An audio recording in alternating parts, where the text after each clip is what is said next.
मेरे प्यारे दोस्तों, आप सबों को मेरा प्रेम पूर्वक नमस्कार। दोस्तों, आज के इस वीडियो में हम बताने जा रहे हैं कि किसी भी अपराधी को सजाए मौत जब दिए जाते हैं, उसमें सारी प्रक्रियाएं कैसे कैसे होती है। तो चलिए आगे चलते हैं। किसी भी आरोपी को सजाए मौत दिए जाने के 14 दिन बाद ही फांसी के फंदे पर लटका सकते हैं।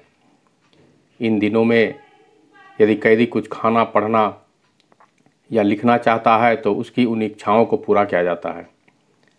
हालांकि इन 14 दिनों तक उस कैदी को बाकी कैदियों से अलग और अकेले रखा जाता है।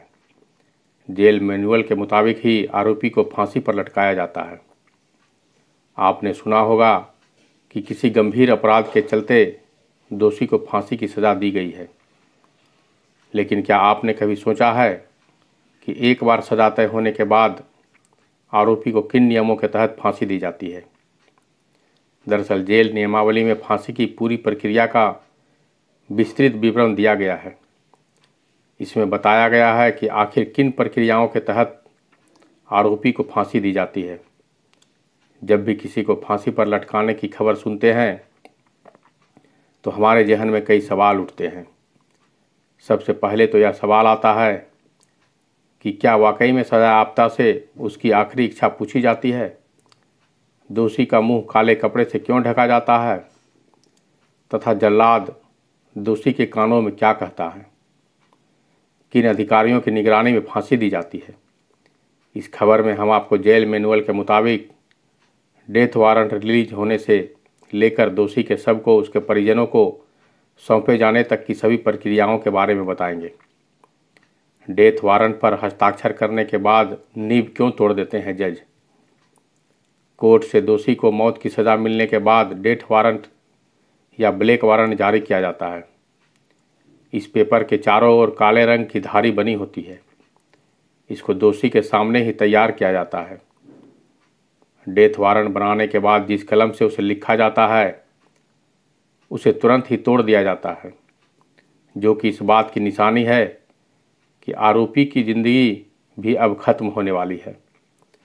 साथ ही दूसरा तर्क यह भी है कि जज ऐसा इसलिए करता है ताकि उसे दोबारा ऐसे किसी और काले वारंट पर उसी कलम से दोबारा हस्ताक्षर ना करना पड़े। कैदी के परिवार और वकील को सौंपी जाती है डेथ वारंट की प्रति।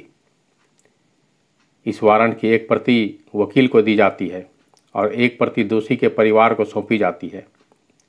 यदि आरोपी किसी कारण जज के सामने पेश नहीं हो पाता है तो ऐसे में किसी तरह कोशिश की जाती है कि आरोपी को इसके बारे में वीडियो कॉन्फ्रेंसिंग के जरिए बताया जाए।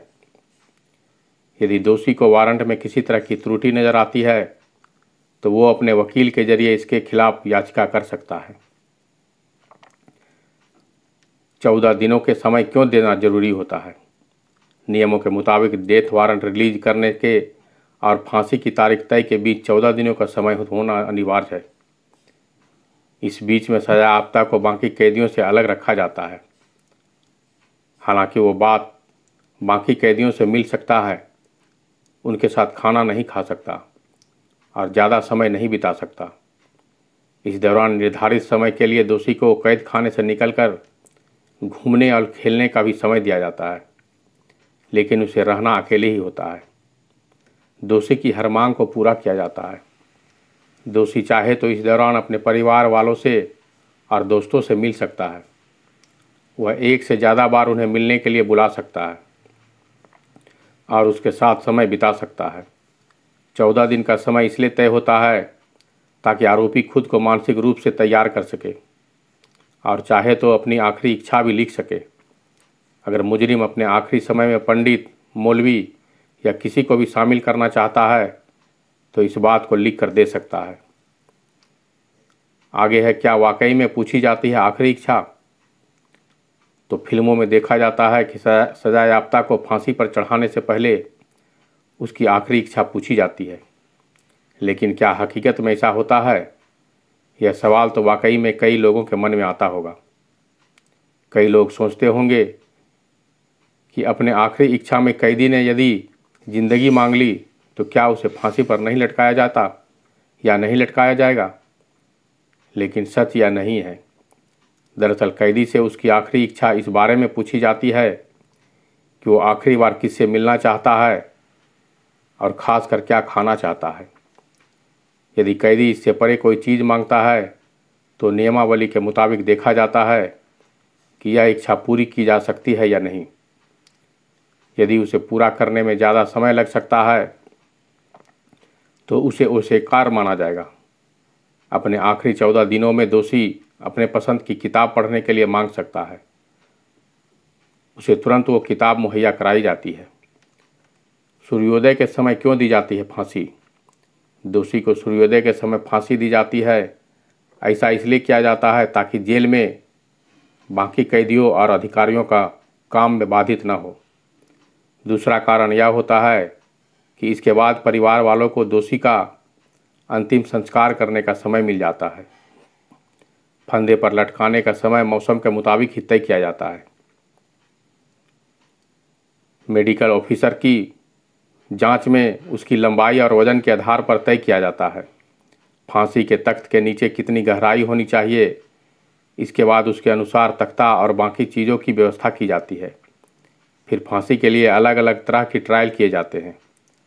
बता दें कि फांसी के लिए रस्सी मुख्य तौर पर बिहार के बक्सर ज़िले से आती है, जो कि काफ़ी अलग तरीके से तथा मुख्य कारीगरी से बनाया गया होता है। इस दौरान अधिकारी इस बात की भी ध्यान रखते हैं कि दोषी के बयान तथा उसके वजन से ज़्यादा फर्क न हो।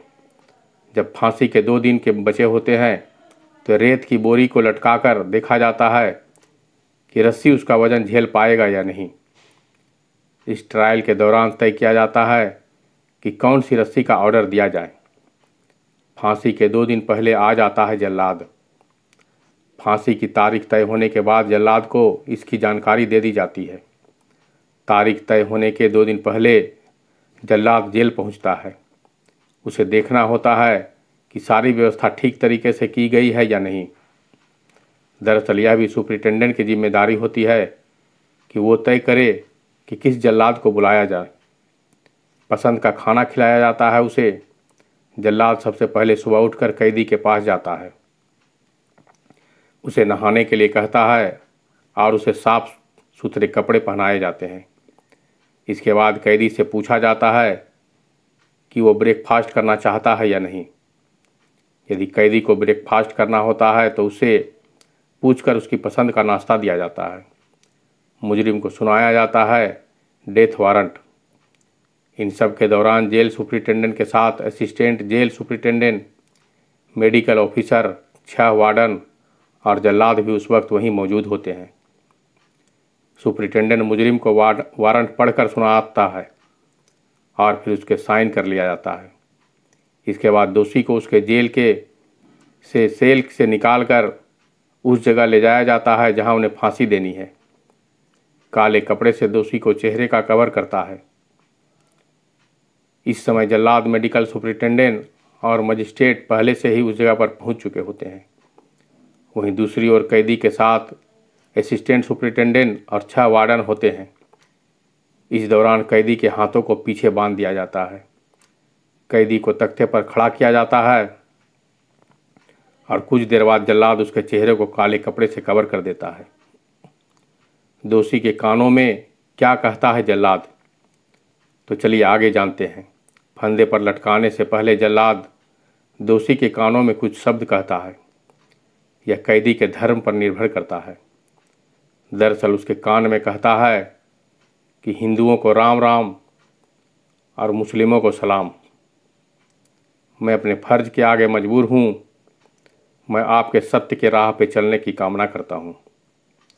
इसके बाद सबकी निगरानी में जल्लाद लीवर खींच देता है और तख्ता 2 हिस्सों में खुल जाता है, जिसके बाद कैदी फंदे से लटक जाता है और उनका दम घुटने से उसकी मौत हो जाती है। दोषी को आधे घंटे तक फंदे से लटकते रहने दिया जाता है और इसके बाद मेडिकल अफसर आकर चेक करता है। सुपरिटेंडेंट फांसी का वारंट लौटा देता है और ये पुष्टि करता है कि फांसी की सज़ा पूरी हुई। साथ ही इस बात की भी पुष्टि की जाती है कि दोषी को फांसी के फंदे तक सभी नियमों का पालन करते हुए उसे पहुंचाया गया। हर एक फांसी के तुरंत बाद सुपरिटेंडेंट द्वारा इंस्पेक्टर जनरल को रिपोर्ट सौंपा जाता है और फिर वह वारंट कोर्ट को वापस लौटा दिया जाता है। प्रशासन पर निर्भर करता है दोषी का अंतिम संस्कार। इसके बाद दोषी के शव को उतारकर पोस्टमार्टम के लिए भेजा जाता है। पोस्टमार्टम की प्रक्रिया पूरी होने के बाद दोषी का शव उसके परिजनों को सौंप दिया जाता है। हालांकि यह प्रशासन का निर्णय होता है कि शव को परिजनों को सौंपा जाए या फिर जेल में ही उनका अंतिम संस्कार किया जाए। तो दोस्तों, हमें उम्मीद है कि ये वीडियो आपको पसंद आया होगा। अगर पसंद आए तो एक लाइक ज़रूर कीजिएगा, साथ ही साथ अपने दोस्तों को शेयर कीजिएगा। धन्यवाद।